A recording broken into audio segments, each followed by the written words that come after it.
Assalamualaikum warahmatullahi wabarakatuh. Kenalkan, nama saya Ali Abdurrauf dengan BP 2011522204 akan menjelaskan materi tentang Pancasila dalam Arus Sejarah Bangsa Indonesia pada mata kuliah Pancasila kelas 35. A. Dinamika dan tantangan Pancasila dalam kajian sejarah bangsa Indonesia. Bagian pertama, dinamika Pancasila dalam sejarah bangsa. Pada awalnya, masa Soekarno pada 1960-an, Nasakom lebih populer dari Pancasila. Ini tidak benar, karena sebagaimana yang kita tahu, Pancasila adalah dasar negara Indonesia, sedangkan Nasakom hanyalah konsep politik cetusan dari Presiden Soekarno. Yang kedua, pada masa Soeharto, Pancasila dijadikan pembenaran kekuasaan melalui penataran pedoman dan pengamalan Pancasila, atau yang biasanya disingkat dengan P4, yang seolah dijadikan manipulasi dan dijadikan alat untuk melenggangkan kekuasaan. Yang ketiga, pada masa reformasi, pejabat tidak respek pada Pancasila. Pada masa reformasi ini, setelah dihapusnya P4, maka seolah-olah Pancasila tidak perlu dilaksanakan. Dan juga pada masa reformasi terjadinya banyak kasus korupsi pada pejabat-pejabat. Kedua, tantangan terhadap Pancasila dalam kehidupan berbangsa dan bernegara. Soekarno dijadikan presiden seumur hidup oleh MPRS dalam MPRS nomor 3/MPRS 1965. bertentangan dengan pasal 7 Undang-Undang Dasar 1945. Yang kedua, Soeharto sampai terpilih 7 kali dalam pemilu. Ini karena tidak dibolehkannya warga negara ikut mencalonkan presiden setelah masa jabatan presiden 5 tahun.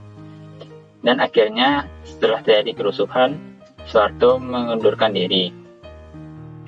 Yang ketiga, kegiatan kehidupan masyarakat mulai menyimpang dari Pancasila. Dalam kehidupan masyarakat, krisis moral penggunaan obat-obat terlarang dan terorisme yang dihadapi bangsa Indonesia akhir-akhir ini adalah beberapa contoh dari kegiatan yang menyimpang dari Pancasila. Juga disebabkan karena pengaruh dari luar.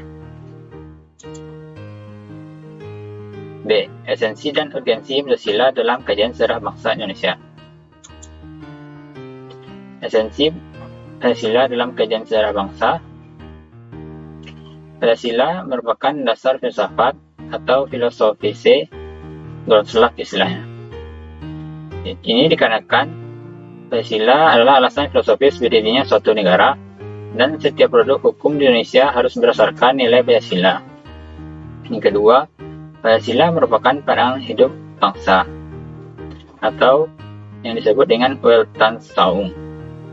Ini dikatakan seperti itu karena Pancasila mengandung unsur-unsur nilai-nilai agama, budaya, dan adat istiadat. Kedua, urgensi Pancasila dalam kajian sejarah bangsa. Pengetahuan masyarakat pada tentang Pancasila merosot menurut survei Kompas pada 1 Juni 2008.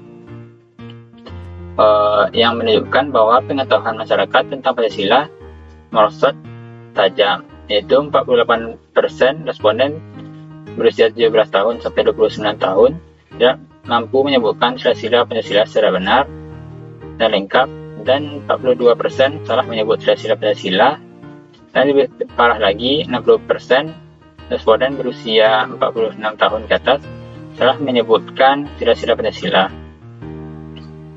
Yang kedua, mengidentikan Pancasila dengan ideologi lain.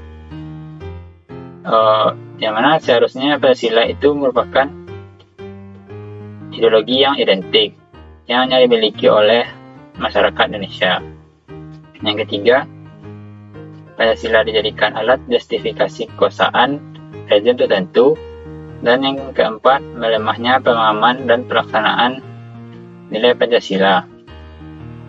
Sering berjalannya waktu, karena juga sudah kurang ditanamkan nilai-nilai Pancasila, maka nilai-nilai tersebut mulai terkikis. C. Pengertian dan pentingnya Pancasila dalam kajian sejarah bangsa Indonesia.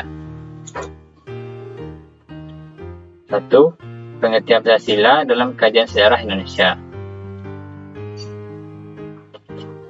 Pancasila merupakan produk otentik pendiri negara Indonesia.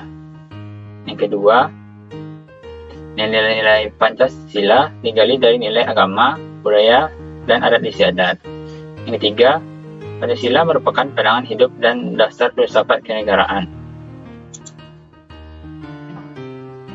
2. Pentingnya Pancasila dalam kajian sejarah bangsa Indonesia. Kenapa Pancasila itu bisa kita anggap penting? Yang pertama itu, betapapun lemahnya pemerintahan suatu rezim, tetapi Pancasila tetap bertahan dalam kehidupan berbangsa dan bernegara. Yang kedua, betapapun ada upaya untuk mengganti Pancasila sebagai ideologi bangsa, tetapi terbukti Pancasila merupakan pilihan yang terbaik bagi bangsa Indonesia. Ini sudah terbukti di mana saat-saat nilai Pancasila itu tidak dilaksanakan dengan baik, maka terjadi keburukan pada masyarakat, bangsa, dan negara. Dan saat ingin diganti, itu tidak cocok dengan bangsa Indonesia. Yang ketiga, Pancasila merupakan pilihan terbaik bagi bangsa Indonesia karena bersumber dari nilai-nilai agama, kebudayaan, dan adat istiadat yang hidup dan berkembang di bumi Indonesia. Karena Pancasila ini sudah memang dari bangsa ini sendiri. Oleh karena itu, Pancasila merupakan pilihan terbaik.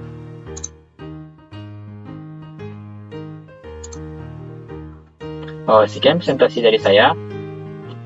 Jika ada salah kata, mohon dimaafkan. Terima kasih. Assalamualaikum warahmatullahi wabarakatuh.